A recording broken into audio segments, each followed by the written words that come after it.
So hello friends, welcome back. അങ്ങനെ Durand കപ്പിലെ Kerala ബ്ലാസ്റ്റേഴ്സിന്റെ അവസാനത്തെ മത്സരവും അവസാനിക്കുമ്പോൾ നമുക്ക് ഏകദേശം ഒരു 99% ഉറപ്പിക്കാൻ പറ്റും ബ്ലാസ്റ്റേഴ്സ് നെക്സ്റ്റ് റൗണ്ടിലേക്ക് ഡ്യൂറൻ കപ്പിന്റെ ആ ഒരു ക്വാർട്ടർ ഫൈനലിലേക്ക് കടക്കുന്നുള്ളത്. അറ്റ്ലീസ്റ്റ് മിനിമം ഒരു ബെസ്റ്റ് സെക്കൻഡ് ടീം ആവാനുള്ള പോയിന്റ്സ് ഇതിനോടകം തന്നെ ടീം സ്വന്തമാക്കിയിട്ടുണ്ട്. ഒരു സമനിലയും 2 വിജയവും അതിൽ നിന്ന് കിട്ടിയിട്ടുള്ള 7 പോയിന്റ്സ് ആയിട്ട് ബ്ലാസ്റ്റേഴ്സ് നിലവിൽ ഒന്നാമതാണ്. ഇനി പഞ്ചാബിന്റെ മത്സരം കൂടി കഴിയേണ്ടതുണ്ട്. സോ ആദ്യമായിട്ടാണ് ബ്ലാസ്റ്റേഴ്സിന്റെ ഒരു സീനിയർ ടീം ഡ്യൂറൻ കപ്പിന്റെ ഒരു നെക്സ്റ്റ് ലെവലിലേക്ക് പോകുന്നത്. സോ നല്ലൊരു തുടക്കമാണ് ഈ സീസണിൽ ലഭിച്ചിട്ടുള്ളത്. സോ ഇനി നമ്മൾ കാത്തിരിക്കുന്നത് ആ ഒരു നോക്കൌട്ട് സ്റ്റേജിലുള്ള ടീമിന്റെ പെർഫോമൻസും കുറച്ചുകൂടി സ്ട്രോങ്ങർ ആയിട്ടുള്ള ടീമുകൾക്കെതിരെയുള്ള ടീമിന്റെ പെർഫോമൻസും എങ്ങനെ വരും എന്നുള്ളതാണ്. ആൻഡ് ഈ ഒരു മാച്ചിലേക്ക് വരുമ്പോഴും നല്ലൊരു ഗോൾ മാർജിനിൽ തന്നെയാണ് ബ്ലാസ്റ്റേഴ്സ് ജയിച്ചിട്ടുള്ളത്. 7 ഗോളുകൾ.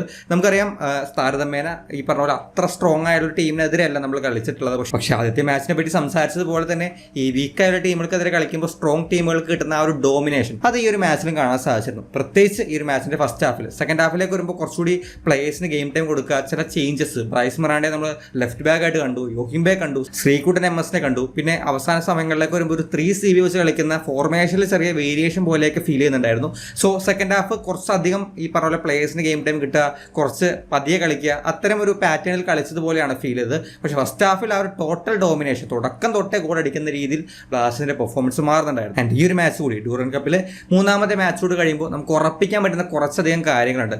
അതിൽ ഏറ്റവും ആദ്യത്തേത് ബ്ലാസ്റ്റേഴ്സിന്റെ ഒഫൻസിൽ വരുന്ന ആ ഒരു ഓവർലോഡാണ്. നിങ്ങളൊരു പക്ഷേ ഈ പറഞ്ഞ പോലെ ഗോൾ അടിച്ച് കൂട്ടുമ്പോൾ അത് വീക്ക് ടീമുകൾക്കെതിരെയാണല്ലോ എന്ന് കരുതി സമാധാനിക്കുന്നുണ്ടാവും. പക്ഷേ എപ്പോഴെങ്കിലും ആലോചിച്ചിട്ടുണ്ടോ എങ്ങനെയാണ് ഈ വീക്ക് ടീമുകൾക്കെതിരെ ഇത്രയധികം സ്കോറിംഗ് ഓപ്പർച്യൂണിറ്റി ബ്ലാസ്റ്റേഴ്സിന് കിട്ടുന്നത്, പ്രീവിയസ് സീസൺസിൽ എന്തുകൊണ്ട് കിട്ടാതിരുന്നു എന്നുള്ളത്?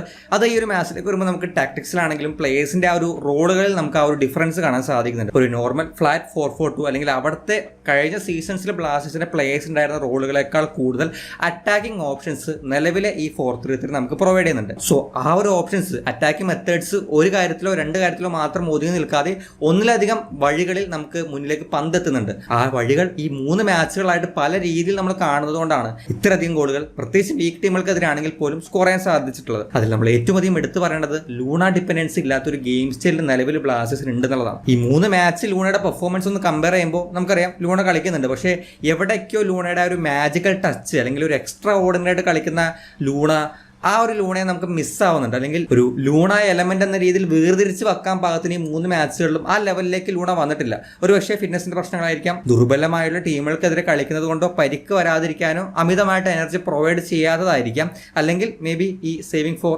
ISL ആയിരിക്കാം. എന്തുതന്നെയായാലും പഴയ നമ്മുടെ ആ ഒരു എക്സ്ട്രാ ഓർഡിനറി ലൂണയെ ഇതുവരെ കാണുന്നില്ല. പക്ഷെ അത് നമ്മുടെ അറ്റാക്കിനെയോ ഗോൾ സ്കോറിംഗ് മെത്തേഡ്സിനെയോ പാറ്റേൺസിനെയോ ബാധിച്ചിട്ടില്ല എന്നുള്ളതാണ് ഇപ്പോഴത്തെ ബ്ലാസ്റ്റേഴ്സിന്റെ അറ്റാക്കിംഗ് ഗെയിം സ്റ്റൈലിന്റെ ഏറ്റവും വലിയ സ്പെഷ്യാലിറ്റി. പ്രത്യേകിച്ച് നമ്മൾ ഈ ഒരു മാച്ചിലേക്ക് വരുമ്പോൾ ഈ ഒരു മാച്ചിലെ ആദ്യത്തെ കുറച്ച് ഗോളുകൾ 3-4 ഗോളുകൾ ആ ഒരു ഫ്രണ്ട് 3 ലൂണെ കൂടാതെ നോവ, പെപ്ര, ഐമൻ ഇവരിൽ ആരെങ്കിലും ഗോൾ അടിച്ചുകൊണ്ടോ ഗോൾ അടുപ്പിച്ചുകൊണ്ടോ വന്നിട്ടുള്ളതാണ്. ഫസ്റ്റ് ഗോൾ ഒരു സെറ്റ് പീസിൽ നിന്ന് വന്ന ഗോളാണ്. പക്ഷെ അവിടെ നോക്കുകയാണെങ്കിലും നോവയുടെ അസിസ്റ്റിൽ നമ്മൾ പെപ്രയാണ് ആ ഒരു ഗോൾ സ്കോറിംഗ് സിറ്റുവേഷനിൽ കാണുന്നത്.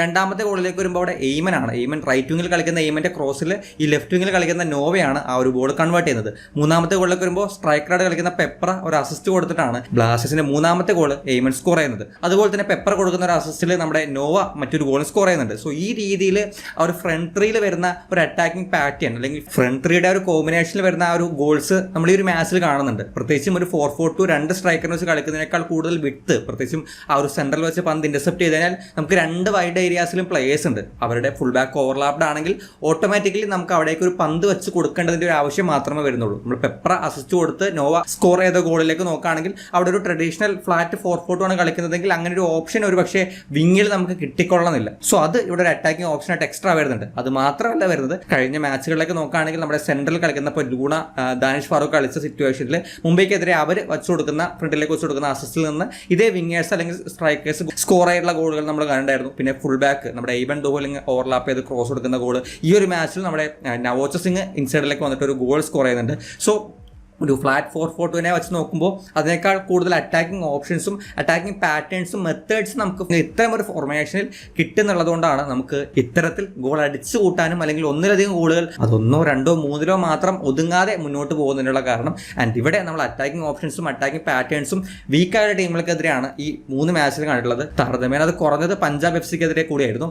സോ ഇതിന്റെ കുറച്ച് സ്ട്രോങ്ങർ ടീമുകൾക്കെതിരെ വരുമ്പോൾ ഈ അറ്റാക്കിംഗ് പാറ്റേൺസിലുള്ള കുറവും അവിടുത്തെ പ്രശ്നങ്ങൾ നമ്മൾ കണ്ടെന്നിരിക്കാം. പക്ഷെ നിലവിലെ പേപ്പറിൽ ഓൺ പേപ്പറിൽ നമുക്ക് ഒരുപാട് അറ്റാക്കിംഗ് മെത്തേഡ്സ് തുറന്നു കിട്ടുന്നുണ്ട്. അത് തന്നെയാണ് ഈ സ്കോറിങ് ഇത്രയധികം കൂടാനുള്ള ഒരു കാരണമായിട്ട് എനിക്ക് കളി കണ്ടപ്പോൾ കണ്ടെത്താൻ സാധിച്ചിട്ടുള്ളത്. ആൻഡ് ഈ ഒരു മാച്ചിലേക്ക് വരുമ്പോഴും നമ്മൾ കഴിഞ്ഞ 2 മാച്ച് പോലെ തന്നെ ഒരു സിമിലർ ടൈപ്പ് ഓഫ് ഫോർമേഷൻ തന്നെയാണ് ഉപയോഗിച്ചിട്ടുള്ളത്. വിങ്ങറും ലോൺലി സ്ട്രൈക്കറും പിന്നെ മിഡിൽ 3 പേര് വരുന്ന രീതിയിൽ ആ പ്ലേയേഴ്സിന്റെ ചേഞ്ച് നമ്മൾ കണ്ടു. ഈ ഒരു മാച്ചിൽ ഫ്രെഡി, അസർ, ലൂണ ഈ 3 പേരെയാണ് നമ്മൾ സെന്ററിൽ കാണുന്നത്. ആൻഡ് പ്രത്യേകിച്ചും ഡിഫൻസിലും അതുപോലെ തന്നെ ഒഫൻസിലേക്ക് ട്രാൻസിഷൻ ചെയ്യുന്ന സമയത്തും ഫ്രെഡി, അസർ ഈ 2 പേരെയും പാരലൽ കാണുന്നുണ്ട്. നമ്മൾ കഴിഞ്ഞ മാച്ചുകളിലേക്കൊക്കെ വരികയാണെങ്കിൽ ലൂണ, ദാനിഷ് അല്ലെങ്കിൽ ആ ലൂണയ്ക്കൊപ്പം വരുന്ന പ്ലെയറിനെയാണ് കൂടുതൽ ഒരു ഫ്രണ്ടിലേക്ക് നിൽക്കുന്നത് പോലെയും ഫ്രെഡി ഒരു ലോൺലി ആയിട്ട് നിൽക്കുന്ന പോലെയാണ് ഒരു മെജോറിറ്റി ടൈമിലും കാണാറുള്ളത്. പക്ഷേ ഇവിടെ ഡിഫൻസിലേക്ക് വരുമ്പോഴാണെങ്കിലും ഒഫൻസീവ് ട്രാൻസിഷൻ്റെ സ്റ്റേജിലാണെങ്കിലും ഫ്രെഡി അവിടെ കോൺസ്റ്റന്റ് ആണെങ്കിലും ഫ്രെഡിക്കൊപ്പം ഒരു പാരലൽ രീതിയിൽ മെജോറിറ്റി ടൈമിലും അസർ വരുന്നുണ്ട്.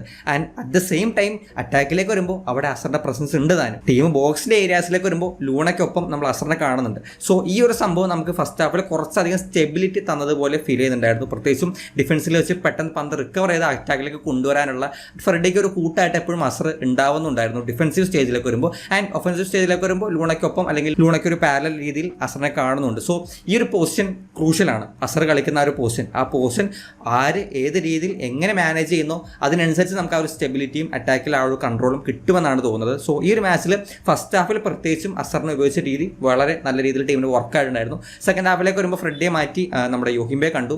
ആൻഡ് അസറിനെ കുറച്ചുകൂടി ഡ്രോപ്പ് ചെയ്യുന്ന ഒരു പോസ്റ്റാണ് കണ്ടത്. ആൻഡ് അവിടെ ഫോർമേഷനിലും പ്ലേയേഴ്സിന്റെ റോളുകളിലൊക്കെ ചേഞ്ച് ഉള്ളതുകൊണ്ട് അവിടെ അത്രയധികം മിഡിൽ നിന്ന് വലിയ രീതിയിലുള്ള ഒരു ഇൻഫ്ലുവൻസ് വരുന്നത് പോലെ ഫീൽ ചെയ്തില്ല. പക്ഷേ ആ ഒരു ഫസ്റ്റ് ഹാഫിലേക്ക് വരുമ്പോൾ സെറ്റായിരുന്നു നമ്മുടെ മിഡ്. ആൻഡ് ഈ ഒരു മാച്ചിലും നമ്മൾ ഈ പറഞ്ഞ പോലെ ഗോൾ സ്കോറിംഗ് മെത്തേഡ്സ് ആയിട്ട് കാണുന്നത് ഈ പറഞ്ഞ പോലെ ഫ്രണ്ടിലെ 3യുടെ ആ ഒരു കോമ്പിനേഷനൊപ്പം തന്നെ ഒരു സെറ്റ് പീസ് ഗോൾ നമ്മൾ കണ്ടു. ഈ ഒരു ടൂർണമെന്റിൽ നമ്മൾ പറഞ്ഞിരുന്നൊരു കാര്യമാണ് ഒരുപക്ഷെ അധികം വൈകാതെ തന്നെ ഒരു സെറ്റ് പീസ് ഗോൾ കാണാൻ സാധിക്കും എന്നുള്ളത്. അത് ഈ ഒരു മാച്ച് തുടങ്ങിയിട്ടും അധികം നമ്മൾ കാത്തിരിക്കേണ്ടി വന്നില്ല. തുടക്കത്തെ മിനിറ്റുകളിൽ തന്നെ നമുക്ക് ആ ഒരു സെറ്റ് പീസ് ഗോൾ അത് ലൂണ നോവ കോമ്പിനേഷൻ, ബ്ലാസ്റ്റേഴ്സിന്റെ ഓൾമോസ്റ്റ് എല്ലാ കോർണേഴ്സും ലൂണ നോവ കോമ്പിനേഷൻസിലാണ്. ഒന്നല്ലെങ്കിൽ അവർ ഡയറക്റ്റ് ആയിട്ട് എടുക്കും, അല്ലെങ്കിൽ ഒരു ഷോർട്ട് പാസ് കളിച്ചിട്ട് ഏതെങ്കിലും വഴി ബോക്സിനകത്തേക്ക് ഒരു ടാർഗറ്റ് മാൻ അവിടെ ഉണ്ടാവാറുള്ളത് പെപ്രയാണ്. ഈ കണക്ട് ചെയ്യുന്ന ഡ്യൂട്ടി അവസാനം പോകാറുള്ളത് പെപ്രയിലേക്കാണ്. ഈ ഒരു മാച്ചിൽ 1-2 സിറ്റുവേഷൻസിൽ അങ്ങനെ കോർണേഴ്സ് വരുമ്പോൾ കറക്റ്റ് പെപ്രയിലേക്ക് തന്നെ റീച്ച് ചെയ്യുന്ന ടൈപ്പ് ഓഫ് ഡെലിവറീസ് നമ്മൾ കാണുന്നുണ്ടായിരുന്നു. അതിലൊരെണ്ണം ഫസ്റ്റ് കോർണർ തന്നെ ബ്ലാസ്റ്റേഴ്സിന് കൺവേർട്ട് ചെയ്യാൻ, സെറ്റ് പീസ് കൺവേർട്ട് ചെയ്യാൻ സാധിച്ചിട്ടുണ്ട്. അതുപോലെ തന്നെ ഒരു കൗണ്ടർ അറ്റാക്കിൽ നിന്ന് വന്ന ഒരു ഗോളും കാണാൻ സാധിച്ചിരുന്നു. നോവ അസിസ്റ്റ് കൊടുത്ത് അസർ അടിച്ചൊരു ഗോള് നമ്മളൊരു ഏകദേശം ഒരു കൗണ്ടർ നോവയായിട്ട് അപ്പുറത്തെ സ്ഥലത്തേക്ക് എത്തിച്ച ഒരു കൗണ്ടറാണ്. സോ നമുക്ക് ഫസ്റ്റ് മാച്ചുകളിൽ കണ്ട വിങ്ങിൽ നിന്നുള്ള കോൺട്രിബ്യൂഷനും സെന്ററിൽ നിന്നുള്ള കോൺട്രിബ്യൂഷനും സ്ട്രൈക്കേഴ്സിന്റെയും വിങ്ങേഴ്സിന്റെയും കോൺട്രിബ്യൂഷനൊപ്പം സെറ്റ് പീസ് ഗോളുകളും കൗണ്ടർ അറ്റാക്ക് നമ്മൾ കാണുന്നുണ്ട് അറ്റാക്കിംഗ് പാറ്റേൺ ആയിട്ട്. ആൻഡ് അതുപോലെ തന്നെ പ്രകടനങ്ങളിൽ നമ്മൾ വീണ്ടും നോവയുടെ മറ്റൊരു ഹാട്രിക് കാണുന്നുണ്ട്. അദ്ദേഹത്തിന് ഒരുപാട് നമുക്ക് വേണ്ടി ചെയ്യാനുണ്ട്. അതിന്റെ ഒരു സാമ്പിളായിട്ട് മാത്രമാണ് ഇത്തരം ടീമുകൾക്കെതിരെയുള്ള അദ്ദേഹത്തിന്റെ പെർഫോമൻസ് വരുന്നത്. തീർച്ചയായിട്ടും അദ്ദേഹത്തിൽ നിന്ന് കൂടുതൽ കോൺട്രിബ്യൂഷൻസും ഗോളിന്റെയും അസിസ്റ്റിന്റെ രൂപത്തിൽ ഒരു വിങ്ങർ നമുക്ക് എന്താണോ പ്രൊവൈഡ് ചെയ്യേണ്ടത് അത് കഴിഞ്ഞ 3 മാച്ചുകളിലും അദ്ദേഹം ഡീസൻ്റ് ആയിട്ട് ഡെലിവർ ചെയ്യുന്നുണ്ട്. അദ്ദേഹത്തിന് വീണ്ടും ഡിസർവിംഗ് ആയിട്ട് ഒരു ഹാട്രിക്കും കിട്ടുന്നുണ്ട്. പക്ഷേ ഇവിടെ നോവയേക്കാൾ കൂടുതൽ എനിക്ക് പറയാൻ തോന്നുന്ന ഒരു പേര് പെപ്രയുടേതാണ്. അദ്ദേഹത്തിനെ പറ്റി നമ്മൾ ഓൾറെഡി പറഞ്ഞ ഒരു അൺപ്രഡിക്റ്റബിൾ ആയിട്ടുള്ള ഒരു മനുഷ്യനാണ്. ചില സമയത്ത് നമുക്ക് ടീമിൽ നിന്ന് പുറത്താക്കാൻ തോന്നും, എന്നാൽ ചില സമയത്ത് നമുക്ക് ടീമിൽ തന്നെ വേണമെന്ന് തോന്നും. ഒരു പ്രോമിസിംഗ് ആയിട്ടുള്ള ഒരു യങ് ടാലന്റ് ആയിട്ട് നമുക്ക് ചില സമയത്ത് ഫീൽ ചെയ്യുന്നുണ്ട്. ആൻഡ് ഈ ഒരു മാച്ചിലേക്ക് വരുമ്പോഴും അദ്ദേഹത്തിന്റെ ചില അസിസ്റ്റുകൾ എനിക്ക് തോന്നുന്നു 3 അസിസ്റ്റ് അദ്ദേഹം ഈ ഒരു മാച്ചിൽ പ്രൊവൈഡ് ചെയ്തിട്ടുണ്ട്. ഒരു ലോൺലി സ്ട്രൈക്കർ എന്ന് പറയുമ്പോൾ ഫ്രണ്ടിൽ നിന്ന് കൺവേർട്ട് ചെയ്യുന്നൊരു ജോലി മാത്രമല്ല അദ്ദേഹം ഈ 3 മാച്ചുകളിൽ എടുത്തിട്ടുള്ളത്. ഇറങ്ങി വന്ന് ചാൻസസ് ക്രിയേറ്റ് ചെയ്യാനുള്ള ആ ഒരു ചുമതലയും അദ്ദേഹം എടുക്കുന്നുണ്ട്. അതിൽ നോവക്ക് കൊടുത്തിട്ടുള്ള ആ ഒരു പാസ് അത് വളരെയധികം ആസ്വദിച്ച് കാണാൻ പറ്റിയ ഒരു ടൈപ്പ് ഓഫ് പാസ് ആയിട്ടാണ് ആ ഒരു പാസ് ഫീൽ ചെയ്തത്. അത് അത്തരത്തിലുള്ള ഡെലിവറീസ് കൂടുതൽ പെപ്പറിൽ നിന്ന് വരികയാണെന്നുണ്ടെങ്കിൽ ആ ഒരു പാസിങ്ങിന്റെ പ്രശ്നം അതിൽ നിന്ന് ഒഴിവാക്കി എടുക്കാൻ സാധിക്കും. അതിനുശേഷം ഈ ഒരു മാച്ചിൽ എയ്മനിലേക്കും അതുപോലെ തന്നെ നോവയിലേക്കും കൊടുക്കുന്നുണ്ട്. സോ പെപ്ര കുറച്ചധികം ഇൻവോൾവ് ആവുന്നുണ്ട്. ഡ്യൂറൻ കപ്പിൽ ഓൾറെഡി ഇപ്പോൾ 4 ഗോളുകളായിട്ടുണ്ട്. സോ അദ്ദേഹത്തിൻ്റെ ഭാവി എന്താവുന്നുള്ളത് തീർച്ചയായിട്ടും സെലക്ടേഴ്സിന് വലിയ തലവേദനയായിരിക്കും. നിർത്തണോ അതോ മറ്റ് ഓപ്ഷൻസിലേക്ക് പോകണോ എന്നുള്ളത്. എന്തായാലും ഡ്യൂറൻ കപ്പിൽ എന്താണോ വേണ്ടത് അത് അദ്ദേഹം പ്രൊവൈഡ് ചെയ്യുന്നുണ്ട്. അതിൽ ഇമ്പ്രൂവ്മെന്റ്സ് നമ്മൾ കാണുന്നുണ്ട്. ആൻഡ് ഈ ഒരു മാച്ചിൽ നമ്മുടെ എയ്മൻ ആൻഡ് അസർ അവരുടെ പെർഫോമൻസിനെ പറ്റി എടുത്ത് പറയേണ്ടതായിട്ട് തോന്നുന്നുണ്ട്. ആൻഡ് അവരുടെ 2 പേരുടെയും ടേൺസ് ഉണ്ട്. ചില സിറ്റുവേഷൻസിൽ അത് അസർ ആ ഒരു ടേൺ ഗോളാക്കി മാറ്റി. ഐമനും അതുപോലെ 1-2 ടേൺസ് എടുത്തിട്ട് ആ ഒരു പെട്ടെന്ന് ഷിഫ്റ്റ് ചെയ്ത് നമ്മൾ ബാക്ക് പാസിലേക്ക് പോകാതെ ഫ്രണ്ടിലേക്ക് കളിക്കാൻ ശ്രമിക്കുന്ന ആ ഒരു രീതി നമുക്ക് കാണാൻ സാധിച്ചു. അത് 2 പേരിലും കോമൺ ആയിട്ട് കാണുന്ന ഒരു സ്പെഷ്യാലിറ്റി ആയിട്ട് തോന്നുന്നുണ്ട് ആ ടേൺസ്. അതുപോലെ തന്നെ നമ്മൾ പലപ്പോഴായിട്ട് കഴിഞ്ഞ 2 മാച്ചുകളായിട്ട് പറയുന്ന കാര്യമാണ് ലെഫ്റ്റിൽ നിന്ന് വരുന്ന സപ്പോർട്ട് റൈറ്റിൽ നിന്ന് വരേണ്ടതുണ്ട് എന്നുള്ളത്. ഈ ഒരു മാച്ചിൽ ഒരു ഗോൾ എയ്മൻ സ്കോർ ചെയ്തിട്ടുണ്ട്, ഒരു അസിസ്റ്റും കൊടുത്തിട്ടുണ്ട്. സോ അത്തരത്തിലുള്ള അറ്റംപ്റ്റുകൾ ആ ഒരു കോൺട്രിബ്യൂഷൻ ഫസ്റ്റ് ഹാഫിൽ പ്രത്യേകിച്ചും എയിമിൽ നിന്ന് വരുന്നുണ്ടായിരുന്നു. ആൻഡ് ഡിഫൻസീവ്ലി നമ്മൾ ഫസ്റ്റ് മാച്ച് പോലെ തന്നെ അധികം ടെസ്റ്റ് ചെയ്യപ്പെട്ടിരുന്നില്ല. സെക്കൻഡ് ഹാഫിലാണ് കുറച്ചെങ്കിലും ഒരു ത്രെട്ട് എന്ന രീതിയിൽ നമ്മുടെ ഹാഫിലേക്ക് വന്നത്.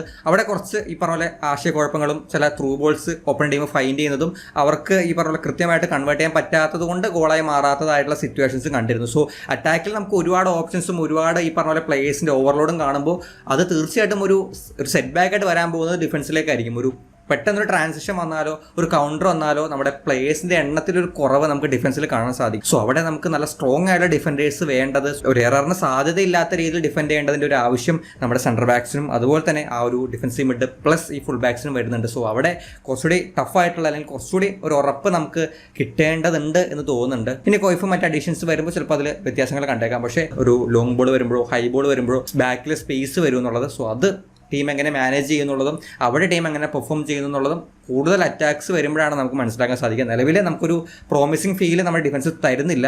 സോ എന്തായാലും ഇനിയും മാച്ചുകൾ വരുമ്പോൾ നമുക്കത് കുറച്ചുകൂടി മനസ്സിലാക്കാനും അവിടെ മിസ്റ്റേക്സ് ഉണ്ടെങ്കിൽ അത് കോച്ചിനും പ്ലേയേഴ്സിനും എത്രയും പെട്ടെന്ന് പരിഹരിക്കാൻ സാധിക്കുമെന്നും പ്രതീക്ഷിക്കാം. സോ ഈ ഒരു മാച്ച് കഴിയുമ്പോൾ നമുക്ക് ഇത്രയും കാര്യങ്ങളാണ് ഒന്ന് ഉറപ്പിക്കാൻ പറ്റുന്നതും അല്ലെങ്കിൽ പുതുതായിട്ട് കാണുന്ന കാര്യങ്ങളായിട്ട് പറഞ്ഞിട്ടുള്ളത്. എന്തായാലും ഇതല്ലാതെയുള്ള നിങ്ങൾ നോട്ടീസ് ചെയ്തിട്ടുള്ള കാര്യങ്ങളുണ്ടെങ്കിൽ കമൻറ്റ് ബോക്സിൽ ഷെയർ ചെയ്യാൻ ശ്രമിക്കുക. സോ എന്തായാലും നമുക്ക് മറ്റൊരു വീഡിയോയിൽ കാണാം. ബൈ.